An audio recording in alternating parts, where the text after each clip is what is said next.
Yo, what's up mga master? Meron tayong NS160 dito, FI. Mayari, si Master, Shawarat.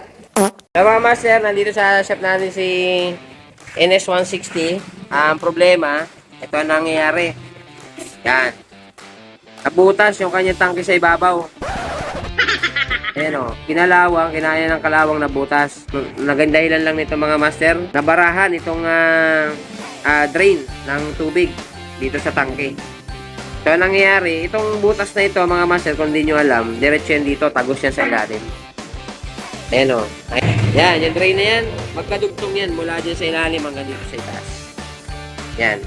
Dahil, mga master, kapag yung motor natin nauulanan o kaya hinuhugasan, ito yung ating gas tank cap. Yan. Ito yung nakalagay. Ito mga master ay ang nasisil lang dito ng tank ng takip, edi syempre yung para sa gasolina lang. Kaya dito sa tagiliran ng tank cap, ito may space yan dyan. Diyan pumapasok yung tubig ulan tsaka yung tubig na ginagamit natin panghugas sa motor. Naiipon yun dito, nadidrain dito sa butas na to. Ngayon pag bumara ito mga master, yung butas na yan, may stock na yung tubig dito. So since swinap lang ito ni sir, ano sir? Kaya tagalin nyo to.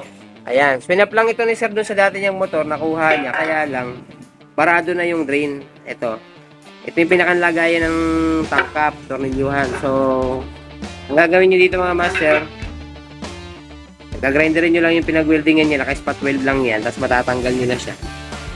Ayan o, makikita nyo na dyan yung butas. Naistakan siya ng tubig dahil ang dahilan lang, nabarahan lang ito. Kaya, ingatan mabarahan yung drain ng tubig dito sa tangke. Ganito ang mangyayari. Maistakan siya ng tubig, tapos kakalawangin, mabubutas. Ang solusyon lang dito, tatanggalin natin itong bakal na ito, lagayan ng tank cap. Tapos, papahinang lang natin yan. Hindi kasi siya pwedeng ipahinang na nakaganito. Kasi mahirapan yung naghihinang. Baka hindi tanggapin.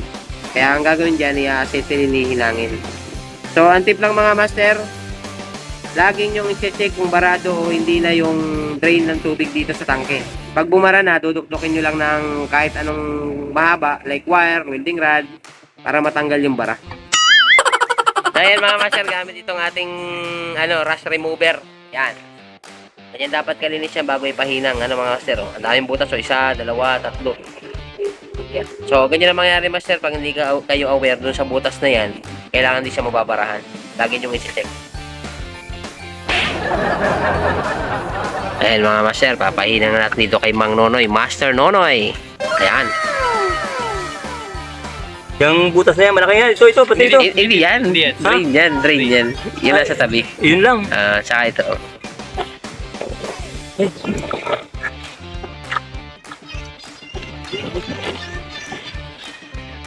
Ayun. Ganyan lang pag mga master. Oh. Si Master Nonoy, dito ako lagi nagdadala ng aking ginagawa. Napakalupit yan maghinang. Ayan mga master, ito na yung after nung mahinang ni Mang Nonoy, ni Master Nonoy. Ayan, napakaganda ng pagkahinang, sinaglitan lang, malupit. Tapos after nito mga sir, pipinturahan natin, tapos install natin dito yung lagay ng tank cap. Tapos pintura uli, then pwede na siyang i-assemble ulit. Then wala na siyang butas. Tip lang mga master, ingatan yung mabarahan yung butas na yan. Para hindi kayo magaya dito, na-stackan siya ng tubig na butas. Ayun. Oh! What's up? Tapos na master, naikabit na natin. Nabuo na natin yung NS160 ni master. Testingin natin, tingnan natin. Oh. Testingin pala. Check natin kung okay. Ayan o. Back to reality mga master. Oh. Pininturahan na rin natin siya ng kulay team. Install na natin. Wala na rin yung kalawang. Malinis na. So yun lang mga master. Lagi, may butas dito yan sa kaliwa. I-check nyo lagi kung barado o hindi. Para ma-check nyo siya kung barado o hindi, kuha lang kayo ng gasolina, buhusan nyo dito. Dapat lalabas siya dito sa drain hose. Ayan o, may drain hose dito. Dapat lalabas yan dyan mga master ha. Pagka binuhusan nyo dun sa taas.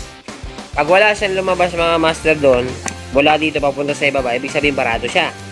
Pag barado, dukdukin nyo lang ng kahit anong matigas na pwede pa dukduk. Kable, yung cable na, yung putol na cable ng clutch o kaya yung brake cable, yun, pwede yun. Yan. So, ganun na mangyayari mga master pagka na-stackan siyang tubig, kakalawangin, mabubutas. Yan, NS160. Master. Shout out. Yan. Thank you for watching mga master.